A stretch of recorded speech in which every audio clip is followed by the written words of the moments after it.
Guys, evening, Mr. Hill. Hello, Mr. Newman. How you doing? Good. How are you? Well, I mean, you were just saying it is cold today. It's like up in Yorkshire, we've got our big coats on. Yeah. And you guys are hardcore as well, aren't you? You guys can handle the cold, not like us down south. Everyone who knows me that I'm a pretty hardcore kind of guy. That's what I've always thought. Not gonna lie. All right. So today on, I don't think this is necessarily going to be a new time slot, but we're in a little bit later. We're going to figure out a new time potentially. We'll talk about that off the live.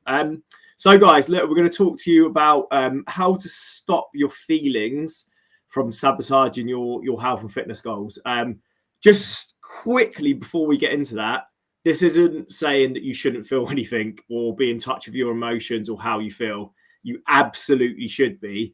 Maybe the way to think about it is how maybe to control your emotions more. And that doesn't just come into like fitness and health, that comes into every aspect of your life. Because if we're quite, I guess, reactive with certain things, then it may not serve us. For example, I always think like, this is my example, like, you're driving along like everyone does. Everyone drives that can drive, right? And then someone cuts you up, but they go off on their little journey and they're gone. But you're in the car, you're raging, you've swore at them, you're so pissed off. You're going from work, you say hello to your missus. Your missus says to you, "What's wrong with you?" And you're like, you're just angry, right? Then you have an argument, and then you don't want to play with your kids, and you're in this little sulk. And the person that's actually the one that's affected you, they've gone. They've got no idea what's going on in your life. So it's that reactiveness of, and look, by the way, we all get a little bit of road rage. But if we continue to bring it home, we continue to, go into work and be annoyed. So our stress levels right there. It's about how we react to certain things. Yeah, that's how I see it in my head. Yeah, exactly. And we were actually speaking about how with us, how our emotions and how we feel affects how we feel about our business, weren't we, earlier on today? Yeah. And then reflecting on it and actually going, what are the actual cast iron facts of the situation? And actually, you know what? It's winter, it's dark, it's cold. Christmas is, like we were saying, like build up to Christmas is nice, but then January can be a little bit kind of a little bit's an understatement, I reckon. January's just rubbish. Let's just say it how it is. It's rubbish. Yeah, and exactly. So and when it comes to kind of we're health and fitness guys, when it comes to health and fitness, how we feel can affect the choices you make and the stuff you do, and whether you want to get up at whatever, if you go to the gym at 6 o'clock in the morning, whether you're going to do that or not. So even us kind of roughy tufty guys, we have to recognize that we are driven by our feelings pretty much in every choice we make. Yeah, 100%. And like Tom said, the reason we thought we would do a live on this today is because, we do have feelings. We like, maybe as men, we try and suppress them a little bit more than we probably should do, but we do, and we experience things. I don't know if we've got a little bit of a chat coming in there, but guys, yeah, if you are on and you're listening to this live, please feel free to engage and comment. But yeah, no, like, feelings can absolutely affect. They can affect our mood levels. They can affect what we want to do in terms of exercise, the foods we eat. So it's important to, I think, obviously not judge them as well. Like, I think what we do, we get in our heads a little bit of like, I shouldn't feel like this, or I should be doing that. And that comes into that sort of like maybe circle of beating yourself up a little bit. I knew I should have gone to the gym. I knew I should have done this. And that doesn't serve anyone. So sometimes you've got to be very kind to yourself and accept that it is dark, it is miserable, but adjust and be kind and go, yeah, maybe I'm not going to be on it as much as I would. Let's make sure you're not making excuses, because it's easy to let there be excuses, but accept sometimes that, maybe you feel a bit low. Yeah. Maybe your energy does feel a bit low, and the best way to get through it is to be okay with that. Yeah, and like the example of the kind of taking stuff home is, or being annoyed by something and allowing it to spoil your day, is sometimes it's about questioning what's going on and why you're behaving in a certain way, and we do it all the time. We react to something that we think we're reacting to that thing, but actually it's something else. And the example I would kind of as a dad with two children trying to get out of the house, and I'm thinking I've got everything sorted. I'm thinking about my day. I'm thinking about the work, and maybe I've got to have a difficult conversation with a client or something like that. And I'm in my head, and then my kids are messing around. They haven't got the shoes on, and I'm ready to leave the house. So I shout at them because they haven't got their shoes on. And what I'm actually shouting at is I'm stressed out about that future place that I've made up in my head. And it's and I try, and we all do this, but it's a matter of just questioning it sometimes.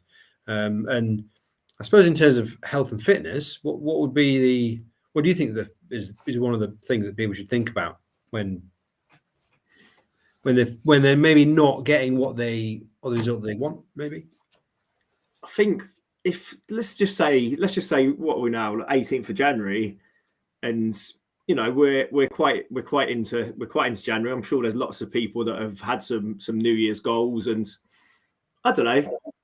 Maybe this last week's been a little bit harder than the previous weeks, because I think what we see normally the first few days, especially, or the first week, enthusiasm's up there, motivation's a little bit higher.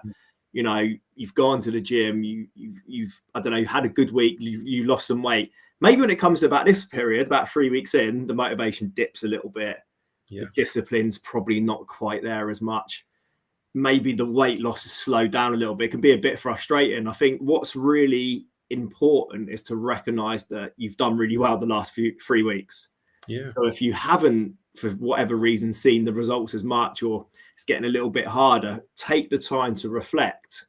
Yeah. Don't look at that 1 week in isolation, or if the weight loss hasn't changed, or you haven't got to the gym as much, or you haven't done all these things. Look at it as a much bigger picture. And it's not just these 3 weeks or January or the next 3 months. It's about what you do for the next 6 months, the next year, the next 5 years. So I think take the time to reflect and celebrate the wins, like we got all our clients to do. Celebrate the wins, but also just on that, don't get too high with the highs. Celebrate them and feel good, but also don't get too low on the lows. You see it when a client goes, if someone's gained a pound, it's the worst thing in the world. But if someone's lost a pound, they go, I've only lost a pound. And it's only like £2 difference either way. So don't get too high. If you've lost 2, great. Don't be disappointed, because you get really annoyed when you've gained 2. So what's the difference in that?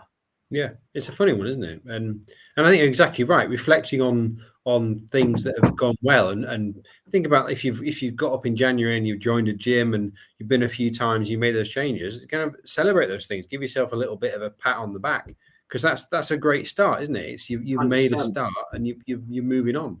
And like we were talking before about kind of being grateful for stuff, sometimes is hard. Is not something we're taught, I guess, and sometimes it's hard to feel grateful for how well we're doing or the choices we're making. But that can be, you can learn, you can improve your ability to feel grateful. And there was a thing on Radio 4. I'm old enough to listen to Radio 4 now. And there's a guy who was talking about how as he gets older, he gets more and more able to appreciate his life and the stuff in his life, and even just walking down the street. And you definitely do that. Yeah. And the traffic jams are good. An example I use all the time is like if you get really good at being grateful for something, if you can be in that traffic jam and actually think, maybe kind of I'm stuck in this jam and I can't change it, but I'm just gonna, what can I be grateful for this moment? And I've got a specific thing in my head about I'm sat in traffic jam with my son. Okay, I've got an extra 2 or 3 minutes to talk to him and ask him about his day and nice. and bond with him. Or I can look out and think, what can I see in the countryside around me which I haven't seen before? And it's something that I don't think I had the ability to do as quickly until I started practicing it. Yeah, it makes a lot of sense, because what's the alternative? Just sat there getting agitated. Well, that's what you see. That's what you see, the people getting kind of like, I'm pissed off. I'm stuck in this traffic jam and I'm going to be late for that meeting and it's going to be a terrible day. And you get to work and you screech into the car park and you might bump your car because you're not concentrating as you're getting in the car. And you run into the office and you're stressed out and you have a little bit of a kind of, you bite at somebody who kind of annoys you. And it's all been because you've built this little story up. Whereas if you just kind of taken stock. Again, these it just takes, it can take a bit of practice. Like you say, it does take practice, because if you just look at, by the way, what is normal, but like if you look at like what's normal, most people be like, I'm stuck in a traffic jam. The last thing I'm going to do is think about what I'm grateful for. But you're there. You might as well, if you are with your son or your daughter, like take that time, ask them some questions, like, you know, get them to like join in the fun of like, you know, what do you see outside that you haven't seen before? So yeah, I think stuff like that's really, really like powerful, because again, the more, and I think we've touched on this before, like the more you do things like that, the more you integrate gratitude into your daily life, the more you will be grateful for things, because you'll start to see more things that there is to be grateful for. I think this was a podcast I listened to, and this is what I do every day, and I thought it was really powerful. There was a guy on there, I can't remember who it was. It was on Stephen Bartlett's, I think, and he was a really top guy at like a lot of sports teams. And he used to, it was a couple of things he used to do. He used to leave everything at the door. That was one of the things he did. And he would offload everything into his car. So when he was driving home, he'd have about a 20-minute, 30-minute commute, and he'd offload everything. So when he come in, that's his time to be present with his family and kids. I thought that was great. And then the second thing he did was his daughter used to do things she was grateful for. So she'd do a gratitude diary, 3 things. And what he overheard her doing was that she picked 3 new things every single day. So it wasn't the same things, you know, I'm grateful for my family, I'm grateful for my friends, I'm grateful for my house, you know, these things. She picked 3 new things each day. So then it gets you to really think about, what am I grateful for? And suddenly you have this list of maybe, I don't know, you do it for 10 days, you've got like 30 things. You do it for, you know, a month, you've got 90 things to be grateful for. That's like, what a cool thing. What a cool list of stuff. Yeah. And I guess you can go back over that. Sorry, man, I think we spoke over. I guess you can go back to that list, can't you? You can go back and go, do you know, I have all this massive, these things in my life which I can be grateful for, because sometimes if we are feeling a little bit kind of down when it's cold and wet, it's sometimes hard to recognize those things. But if you've got a list and you say you were the same person who wrote those things, maybe yesterday, day before, you can look at those and go, do you know, I'm the same person now, and I have all this stuff in my life. I think that's a great idea. It's awesome, isn't it? She came out of that herself, and her dad just happened to be walking past, and she was in her room just writing them down, and 3 different things each day, which is what I do now. Every morning, 3 different things, because I want my brain to actually take the time to think of those 3 new things every day, because then I'm sort of connecting with them and actually taking the time to go, God, there's actually quite a lot to be grateful for. And the reason why this is important, I think, for people that are listening, is like, the more you can get into a gratitude mindset or an abundance mindset of thinking about all the things that are good, then you're not going to get beaten up by so much negativity. And we all do it, by the way. And this is the reason why we've done this talk on this subject today, because I've been a little bit more negative in my mindset of the things I'm not getting done and business not moving forward as much as quick as I want it to. And, you know, I've had to do things on my house and all these things. And then you take the time to reflect, which I did with Tom, and go, I've done a lot in the last year to be proud of what I've done, but we'll always go to those things that we're not doing. So that's why I think that's a human condition, isn't it? We are. I think we are. I remember learning about kind of evolution and evolutionary. There's no benefit in focusing on positive things, because positive things don't save you. Whereas if you're out in the wild, when I don't know, and there's a saber-toothed tiger chasing you down, you want to think about all the bad things that might happen to save you from it. Yeah. Whereas if you're I don't know, if you're a caveman walking through it thinking of all these fantastic, lovely stuff and all butterflies and things, then like you're not going to notice that saber-toothed tiger, and it's going to come and eat you. So I guess we are driven to do that, and I think that's probably why the news. It's protection. That's why the news is full of shit. I mean, full of kind of. There's never any fun stories, is there? There's never any. They might put one at the end, like here's a bit of a nice thing at the end, but it's after all like a raft of kind of negativity and stuff, which I guess you need to know about to be aware of, but kind of it just. I stopped watching the news 3 years ago. Well, I mean, I do occasionally look at the news, but I rely on maybe I shouldn't. I rely on other people to tell me something really important that I need to know. Exactly. If there's anything really important that I need to know, I'm going to find out. That's anything that's big and relevant to my life. Because again, I emphasize that, like anything that's big and relevant to my life, because the thing is, we often get caught up in the things outside our life that we can't control. Yeah. And then, we know anxiety is on the rise and depression. And the more you listen to things that make you anxious, the more you'll almost attract those things. Like you see things like health anxiety. So then you get a pain in your, I don't know, your side, and then you Google it, and then it could be anything. Then your brain's, and then you keep doing that, and you almost get this just cycle of things that can make you feel anxious. So I think it's important to, again, if you're looking at emotions, and control the things that you can control in your life. Certain things that are just out of your control, you just have to just let them go. But what you can do is control what goes in your life, whether that's the news you consume, the food you consume, the exercise you do. Yeah, absolutely. Another thing that I think sometimes leads to people feeling like they're not doing well is a lack of tracking, and maybe not tracking your numbers in terms of if it's a body measurement, or if it's a weight in the gym. It's something that I occasionally fall out of, even though I'm into fitness and stuff. Occasionally I won't track my stuff in the gym. But the last few months, me and my gym buddy, we've started tracking a bit more, and there is definitely a motivation there. And I think, don't feel like I'm progressing. I don't feel like I'm doing well. I don't think I'm getting to where I want to be. But actually, if I look at my numbers, I'm like, oh, do you know what? Actually, I've increased a few reps. I've increased the weight. And do you know what? It reminded me last week. I had a little look through, and I was like, oh, and it buoyed me up because I was feeling a bit kind of lethargic, and I was in the gym and I wasn't feeling particularly energetic, and I didn't think I'd added on any reps, but I had. So I think you need to know your numbers. You need to know you're progressing, sorry, rather than just kind of feel like you're not or feel like you are. It's important both ways.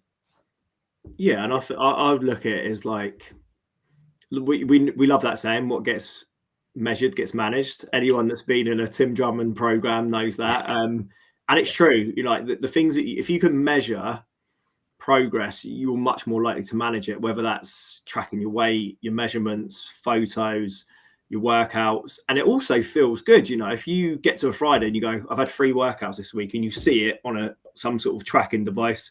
I use an app called Strong, which is really good. I see those 3 workouts, I can see them. I'm like, and then it does this little cool bar chart over a month, and I can see that, and it gives me that. I'm like, oh yeah, I've been really consistent. Then that feels good. It's like another little tick in that, like wins column. And again, they actually say that you're much more likely to manage your weight if you weigh yourself regularly. They actually say every day that right. you're much more likely to manage your weight. And I see it a little bit like the same as managing your bank account. I know for certain if I'm checking my bank account every day, seeing what's going in and out, I'm more likely to manage my bank account. So again, that's a tough one sometimes when it comes to emotion, because weight can definitely be emotional. So I'd say if you are listening to this and you're thinking, well, maybe I should do it every day, do figure out what works for you. Because again, I think what we often do is we do things that aren't necessarily individualized. You've got to try and find, of course, there's some science. You have to follow the science, but you also have to figure out what works for you, and people follow people's different plans, because it's worked for, I don't know, Dave, and he lost 20 pounds, but Dave's a different person to you. So you've got to figure out what works for you. Yeah. And there's no right or wrong, is there? There's no, and it's better to be, I don't know, maybe sometimes people search for the perfect way of doing it. I would say it's better to go, I'm going to take imperfect action. I'm going to do what I think it works, and I'll try that. And the numbers will tell you if it's working or not. And that's why you've got to track the numbers, because you need to know if it's working. And if you are tracking numbers and it's not working, then that is also useful information, because it tells you what you're doing is not working and something has to change. And it's kind of both sides are very, very important. You need to make sure that they're not driven by, I feel like I was speaking to a guy, was it this week or last week? And he says, well, I'm feeling a bit lighter. Do you know, I'm feeling, and I suspect if I spoke to him maybe, I don't know, a few weeks earlier, maybe over Christmas, he'd be like, oh, I feel a bit heavier. But he didn't know. I mean, he don't know. That is purely, I mean, you might feel more bloated because you've eaten some crappy food which your body doesn't like, or it could be related to anything. but it's not related to his goal, which was losing weight and being a healthy weight. So it's a tricky one. Like you say, it's an emotive issue of your weight, and we're talking about emotions, but it definitely is, because if you struggle to jump on the scales, the reason you struggle is because there's an emotion behind it. Because if it was a random thing, you just step on, it's just a number. Yeah, it is hard as well, and it comes down to that self-image as well. You want to look in the mirror and everyone wants to look good. You want to look good and you want to feel good, and that's going to have on the way you show up and act, it's going to have an effect. If you're not feeling good, you're not going to be your best self, are you? If you don't feel like you look good, you're not going to be your best self either, and that comes into like body confidence, and there's so much psychology that goes into that. And again, that's important to take the time to reflect on. That it's hard, and you're gonna feel some emotions up and down. Like I said, when you get on a high because you've lost some weight, but you get on a bit of a low because you've gained weight, those feelings are hard to manage. Yeah. But I think if you can, again, in those times, be kind to yourself and know that you're on a journey. It takes time. You need patience. There's going to be some ups and downs, and almost just get that feeling that comes in and go, okay, that's a feeling. That's not me. I'm not a bad person because I've gained some weight. I'm not the best person in the world because I've lost some weight, and just be. And this is hard, by the way, guys. It's really hard to manage this. But the more you can, the easier it'll be to almost like accept those feelings and emotions and move forwards. Yeah. Well, let's give some people watching some value. Well, what's a couple of things that people could do right now to work on this? All right. So just to give you some thoughts as well, like this is quite it's a bit of more of a difficult one for us to sort of talk about and say go and do this. Whereas, if we're talking about tracking calories, we could go right, go and do that. Or if we're talking about 5 tips to lose weight, you can go right, go and do that. So I think it's about. I guess I like the gratitudes in the morning. I think that I think you can definitely do that in terms of get into that positive mindset. So I'd certainly recommend, if you don't practice gratitude now, do it, and also if you've got kids, get them to do it too, because it's really fun. In fact, that reminds me. So I don't know if Troy's watching this. Hopefully, Troy. I'm name dropping one of my clients. He's got a boy who's I think he was like, he's about 6, I think. Cass, his name is, and he was struggling with basically feeling like at some point his mum and dad aren't going to be around, and he was getting all like emotional before bed. So what Troy did was like, he just flipped it and just said, right, what we're going to do every night, you're going to write down, or you're going to tell me 3 things you're grateful for. And he just started getting his son to do that, and he'd look forward to it. Daddy, I'm grateful for these 3 things, and all that stopped. He's not thinking about what is going to happen in the future. And this is a kid, by the way. He's saying 3 things like that he was grateful for each evening. So do that and get your kids to do it too. It's powerful. And I say that one thing we mentioned: if know your numbers, and again, that's sometimes not easy tracking some things, but start thinking about how can I track my numbers so I know I'm progressing. We're goals-driven people. The humans kinds of goals-driven, and if you've got a goal and you're moving towards it, then you're going to feel good about it. And if you feel yourself not moving if you know you're not moving towards it by the numbers, you can also do something about it rather than just guessing. Yeah, 100%. So I'd look at gratitude diary. And that's a simple thing to do. Literally write down 3 things you're grateful for, either in the morning or the evening. Know your numbers. So look, track your weight. So you know where if you're making progress or not. But don't just track your weight as well. Do measurements and do photos, because your weight might not always change, but you might change measurements, or you might look like you're moving forward. Also, your clothes might get looser. So those are all key metrics that you're moving forward. So it's not just the weight. And also celebrate those wins, So if you've been to the gym 3 or 4 times, if you've eaten healthy, celebrate those wins. So then it isn't just all on the weight. And I was thinking of one more, and last one, because I think 3 things to take away is really cool. my one would just be kind to yourself. Yeah, we beat ourselves up, don't we? I think So again, much. I think everybody does it, and it kind of maybe it comes down to that practice and actually being kind of grateful for yourself, grateful for the things that you're good at, recognizing those things you're good at.